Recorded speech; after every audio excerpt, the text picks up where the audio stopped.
11 कोटीपेक्षाही जास्त कॉर्पस साठवला. हे 11 कोटी त्यांच्याकडे कसे आले? आपली लाईफ कशी असेल, पुढचं आयुष्य आपण कसं जगणार आहोत आणि त्यामधून काय आउटपुट येणार आहे.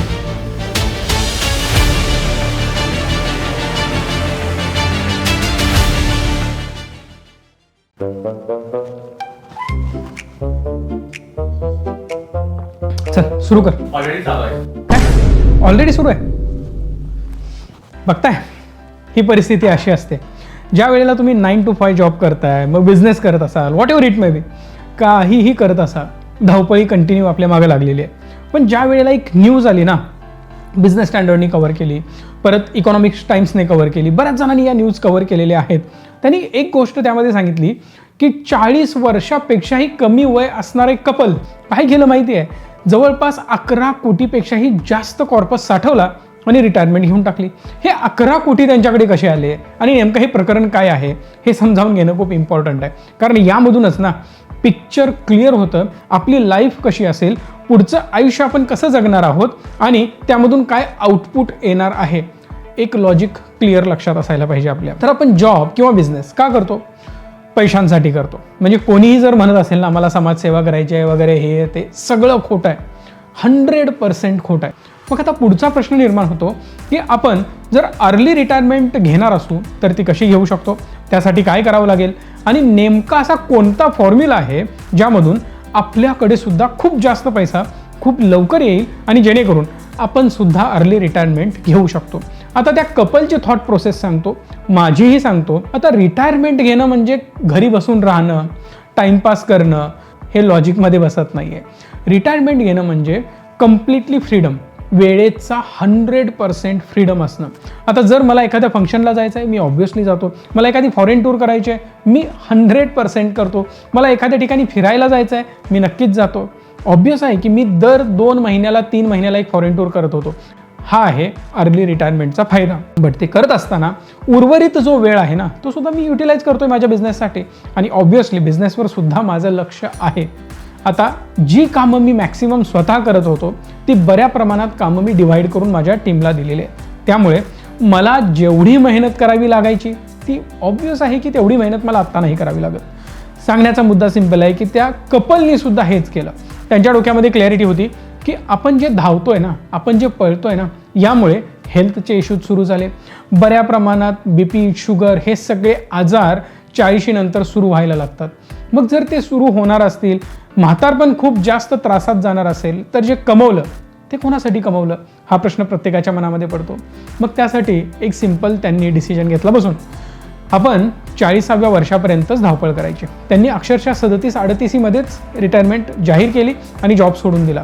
IT मध्ये काम करणारं कपल होतं. त्यांनी ठरवलं आपण एक काम करायचं, डिंक फॅमिली बनवायची. डिंक म्हणजे काय? Dual income, no kids. आता हे बऱ्याच लोकांच्या कानाला टोचणार आहे. चला हे प्रकरण काय आहे?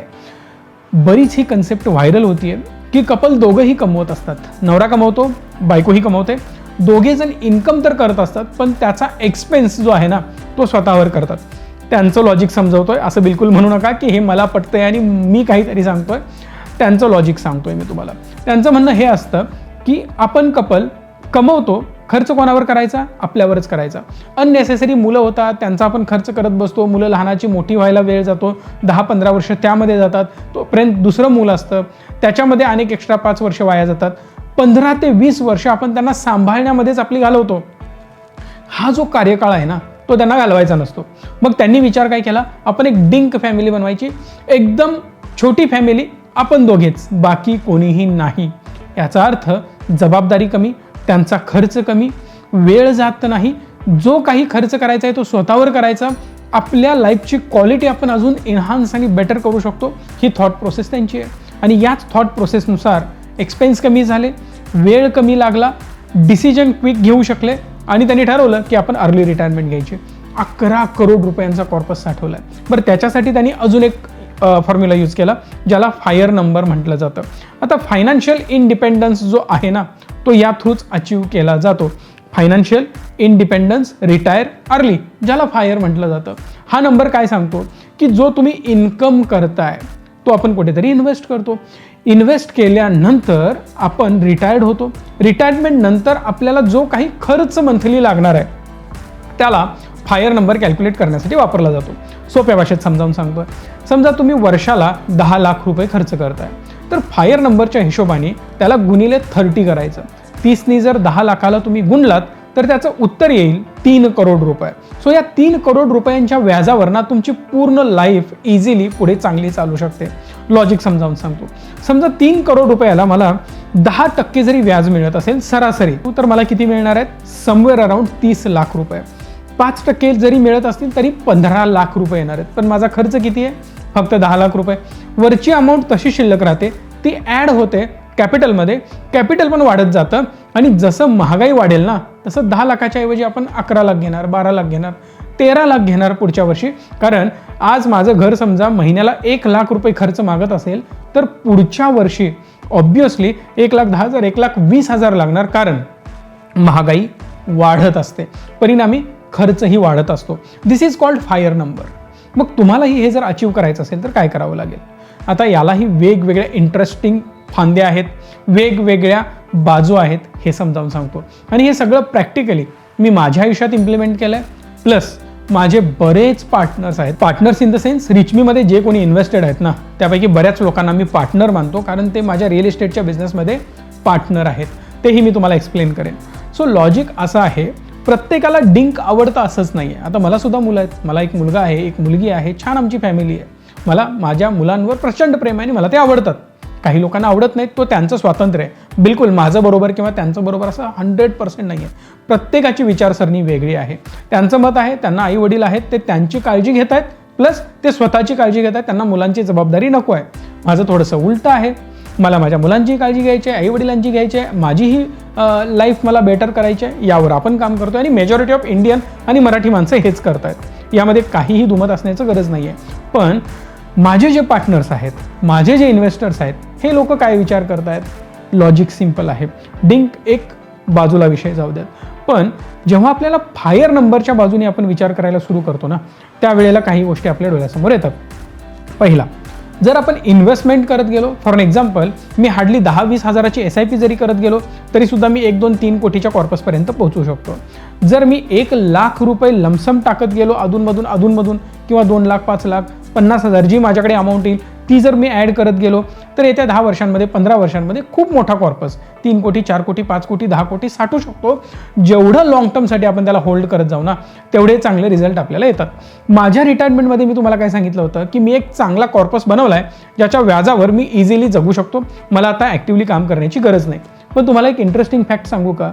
मी आजपर्यंत माझ्या कंपनीमध्ये 1 रुपयाची सॅलरी ड्रॉ केलेली नाही. म्हणजे मी मलाही पगार घेतलेला नाही आहे आणि मी माझ्यासाठी कंपनीतला पैसा युटिलाइज केला नाही. मग तुम्ही म्हणाल कंपनी कोणाची आहे? 100% माझी आहे. पण त्यामुळे काय झालं, तेच पैसे कंपनीमध्ये युटिलाइज होत गेले, कंपाऊंड होत गेले आणि कंपनी खूप मोठी झाली आहे. आता आम्ही 100 कोटीचा रिअल इस्टेट प्रोजेक्ट लॉन्च करतोय. Just imagine. बऱ्याच इन्फ्लुएन्सरना तुम्ही बघितलं असेल, मोठ्या प्रमाणात हवाबाजी वगैरे, ही कार घेतली, ती कार घेतली. मी त्या पर्सनली कॅटेगरीमध्ये येत नाही. मला कशाने हाय मिळतो? प्रॉपर्टीज, इन्व्हेस्टमेंट्स आणि ॲसेट्स. मी ॲसेट बिल्ड करण्यावर जास्त फोकस करतो. याचा अर्थ मी झोपडीमध्ये राहतो, चालत येतो, फाटकी कपडे घालतो असं वगैरे काही आहे? बिलकुल नाही. माझ्याकडे एक डिसेंट कार आहे, फॉर्च्युनर, मला इनफ आहे. मला 10 गाड्यांची बिलकुल गरज नाही.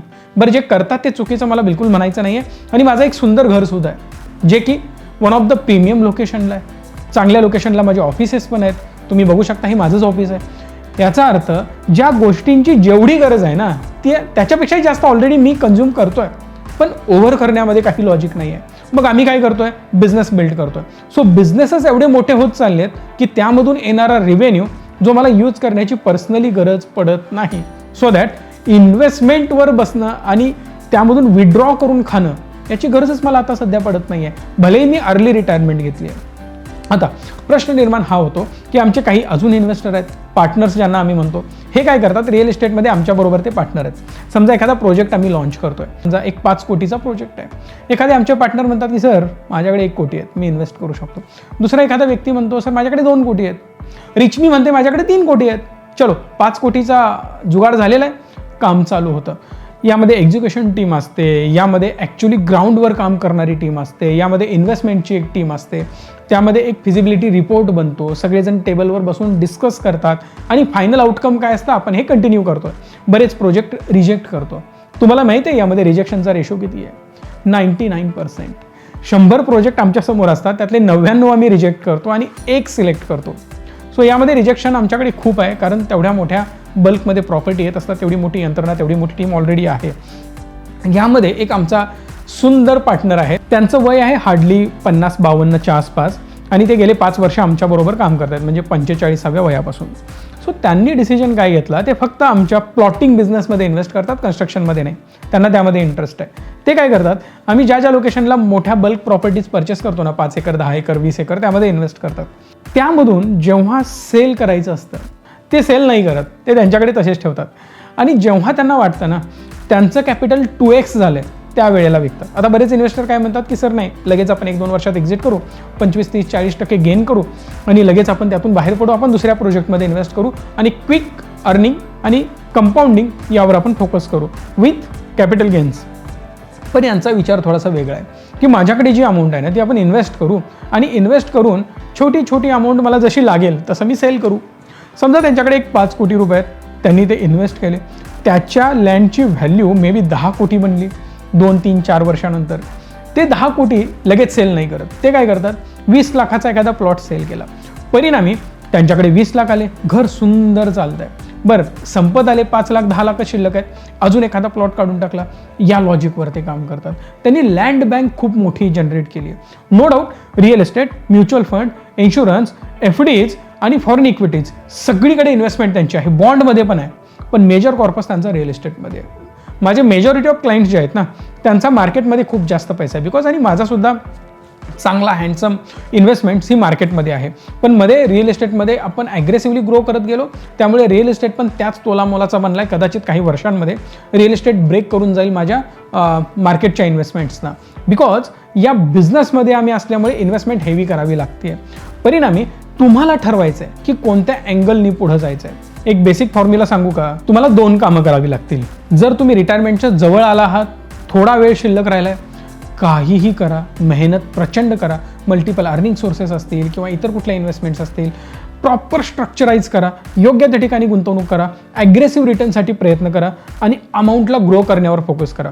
एकदा का अमाऊंट बनली आणि तुम्ही रिटायरमेंट घेतली ना, त्यानंतर तुम्ही विचार करा सेपर साईड इन्व्हेस्टमेंट. मग छान सुंदर ॲसेट क्लास ज्यामध्ये डेट फंड्स असतील किंवा बॉन्ड्स असतील किंवा FDs असेल, यामध्ये मग हळूहळू पोर्शन तुमचा वाढवत जा. इकडचं सेल करायचं, इकडे घेऊन यायचं. पण त्याच्या व्यतिरिक्त दुसरा महत्त्वाचा पर्याय तुमच्याकडे हा असणार आहे की इन्व्हेस्टमेंट जी तुम्हाला करायची आहे ना ती किती करायची आहे, त्यासाठी फायर कॅल्क्युलेशन करा. तुम्ही महिन्याचा खर्च कॅल्क्युलेट करा, त्याला करा गुणिले 12, वर्षाचा खर्च निघाला त्याला गुणिले 50 केलात तर बेस्ट असेल. थोडंसं खाली यायचं आहे, 40 करा, बेअर मिनिमम 30 करा.